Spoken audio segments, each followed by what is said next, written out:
વિશ્વ સમુદાય સાથે જોડવાની આ પાઠશાળા છે।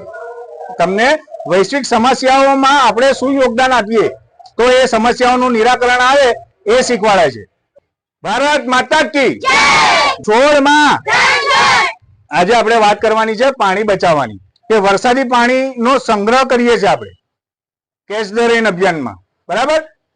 જળ સંચય અભિયાન એ ભૂગર્ભ જળને મેન્ટેન રાખવા માટેનું અભિયાન છે।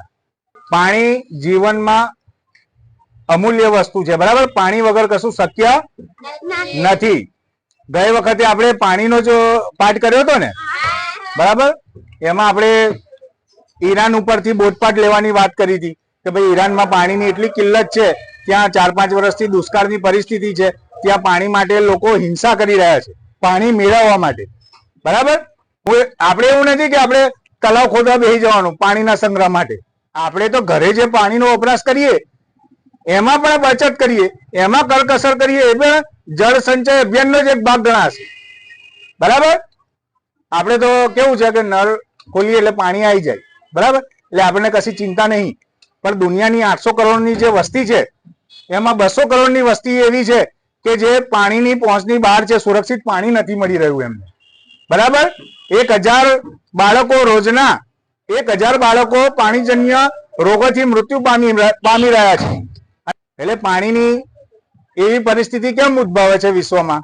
જળસ્તર જે પાણીનું છે, ભૂગર્ભ જળનું જે સ્તર છે, બરાબર, એનું ધ્યાન એ લોકોએ રાખ્યું નહીં।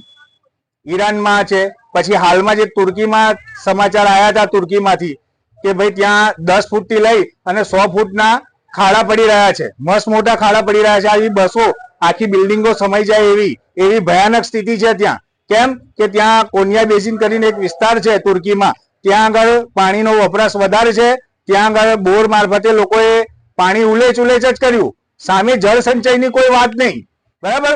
પાણી મળ્યું એટલે એને વાપર જ કર્યું, એટલે પછી ધીરે ધીરે ત્યાં ભૂગર્ભ જળનું સ્તર ઓછું થતું ગયું, બરાબર। એટલે ત્યાં આગળ દુષ્કાળ જેવી પરિસ્થિતિ છે। કેમ કે જેટલું પાણી આપણે વાપરીએ એટલે સામે પૃથ્વી ધરતીમાં પાણી એટલું આપવું પડે ને પાછું, કેમ કે આપણે મર્યાદિત બધા સંસાધનો છે, કુદરતી સંસાધનો કેવા છે? મર્યાદિત છે, અને આપણે આ મર્યાદિત ઉપયોગ કરીએ છીએ। આપણે તમે કલ્પના કરો કે આપણે આ 10-15 વર્ષની લાઈફમાં આપણે કેટલું પાણી વાપર્યું હશે, નાવામાં, પીવામાં, બધામાં। તો એક ટીપું બી આપણે જમીનમાં પાછું આપવાની કોશિશ કરી શકો? યાર આ જમીનમાં ઉતારવાની કોશિશ કરી શકો? હે બધા 20-20, 25-25 વર્ષની ઉંમરના બી છોકરાઓ છે, આપણે એ કલ્પના કરી શકો દિવસ કે ભગવાન આટલું બધું પાણી આપણને આપે છે વાપરવા માટે, બરાબર? તો આપણે પાણી વાપરીને જળ સંચય માટે કશું વિચારીએ આપણે? હે તો આપણે જાગૃત થવાનું છે। આપણે તુર્કી ઉપરથી, ઈરાન ઉપરથી બોધપાઠ લઈ અને આપણું જે ભૂગર્ભ જળનું સ્તર છે એને આપણે મેન્ટેન કરવાનું છે। શું કરવાનું છે? અને આ બધી વસ્તુઓ આપણી જાત બચાવવા માટે છે, પૃથ્વી બચાવવા માટે નહીં। આપણે એટલા તો મોટા નહીં થઈ ગયા કે આપણે પૃથ્વીને બચાવી શકીએ, બરાબર। આપણે પાણી બચાવવાનું કોની માટે? આપણી જાત માટે બચાવવાનું ને। બાકી પૃથ્વીનું સર્જન તો કરોડો અબજો વર્ષોથી છે, બરાબર। આપણી જેવી કેટલી બી પ્રજાતિઓ, આપણી જેવી કેટલી બી હસ્તીઓ મટી ગઈ કરોડો વર્ષોમાં, કેટલાય પેદા થયા છે ને કેટલા બી મટી ગયા, બરાબર, માટી થઈ ગયા। આપણી કોઈ હસ્તી નહીં।